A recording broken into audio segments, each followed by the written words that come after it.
And January 26th of 2024, I mined the first block of Texit Coin. Now, here's the important part.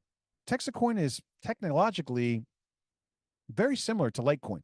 In fact, we started out as a Litecoin clone. And I did that because I wasn't interested in bringing any fancy bells and whistles to the conversation. I was looking at the community and I said, well, I'm going to get into crypto. Which one should I get into? Bitcoin, Litecoin, Ethereum? You know, you got all these great ones out there. Which one should I throw my hat in the ring to support? And I set out to do some research. And that's when it hit me even worse than this Texit thing. What I realized is that Asia now primarily controls almost all the big cryptos. Proof of work cryptos, think about it. China makes the chips that you need to run the supercomputers that mine the crypto. They get almost free electricity. So, of course, it makes sense that they've got more than 51, 52, 53% of the mining power. Think about proof of stake coins like Ethereum is now. Whoever holds the most amount of it makes the decisions on the technology. Well, the biggest exchange in the world is Binance, 5, 6, 7, 10 times bigger than Coinbase. You know, they've got the majority of the crypto holdings. I mean, 60% of all crypto trading now is Japan, Korea, and China. And I was blown away to find out that the majority of the crypto excitement today is in Asia. I said, there's got to be somebody that's doing something like a made in America crypto, right? Make crypto American again. Not a thing. And I said, that's what I'll do. Let's design a proof of work coin. That's the hard way. It's really easy to code up a meme coin and launch a, Hawk 2 Girl token. The hard way is building out the mining infrastructure, but the mining infrastructure is really what matters. Because in proof of work coins, we're taking electricity as our raw material. We're working that electricity through these things called ASICs, these supercomputers that are designed to do these complex math equations in a lottery format to get this prize, this digital reward. When I thought about that, I thought this is very similar to how I used to manufacture coins back in the day. I take this big bar of silver, that's my raw material. I'd melt it down using all this production equipment and electricity.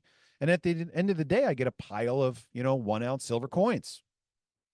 So when I thought about electricity as the raw material, ASICs as the production equipment, and at the end of the day, I get a pile of digital coins, it's the same thing.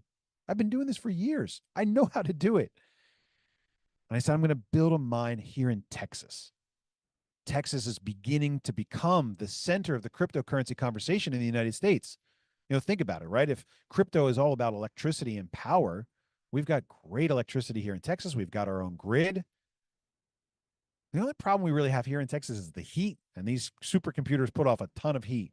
And we wrestled with that in the beginning. We had a garage full of these Bitmain L3s, that were old, outdated. I was like, we're going to repurpose these things and we're going to get them to make our own coin. And so I have these supercomputers screaming in my garage and it's 120 degrees. And I said, there's got to be a better way to do this. I come across this technology called immersion cooling. Like a mineral oil substance. We've got about 252 amps of 480 volt power plugged into the tub. I don't touch it. Well, you can. That's the fun thing about it. You can put your finger within like a quarter of an inch of a 480 volt connection, which is like a no-do, without getting electrocuted. So it's kind of an engineered mineral oil. And it's kind of off because of the heat or the. It's 16 times more thermally conductive than airflow is. So if you've got these things sitting here and you're just blowing air across the chips, they get hot. Creates a lot of heat. And now we've got tubs full of something like mineral oil and these expensive supercomputers dropped into these, these exotic tubs that are pumping this fluid outside through a heat exchanger. And this is all stuff that makes sense to me because I've come from this industrial background. And so I started mining Texit Coin in January of 2024. That was back when it was just a twinkle in my eye. And, I knew that it was going to take some time to develop the resources and the assets that would be required for us to turn into something that the world would be interested in learning more about.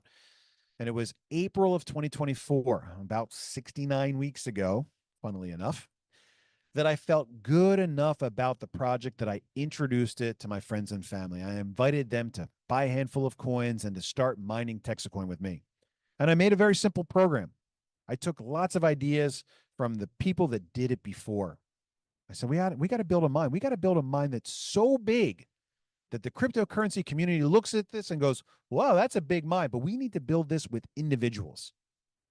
Because it'd be very easy to get one rich guy to dig deep in his pocket, pull out $100 million to build a big mine. But that means that one guy owns it. He gets to keep all the profits from that. We need a second chance. You know, we missed Bitcoin, we missed Litecoin, we missed all these different things. Why not give ourselves another chance? Learn from all those mistakes that were made by the crypto community, the hackers, and the password problems. Let's use these powerful tools that we have today, and let's have a do-over. And so I built us a Bitcoin time machine. I got rid of my gold and silver horse and buggy. I built us a cryptocurrency rocket ship from all the things that I've learned over the years about honest money and voluntary barter currencies and equal exchange of value and cryptocurrency and the great things that it brings to the conversation. I put those all together and I built us the Texit Coin rocket ship. And in April of 2024, 69 weeks ago, I invited friends and family to join me. I said, put in $1,000. We're going to crowdsource this mine, guys. Every time somebody puts in $1,000, we're going to take that money and we're going to grow the mine a little bit.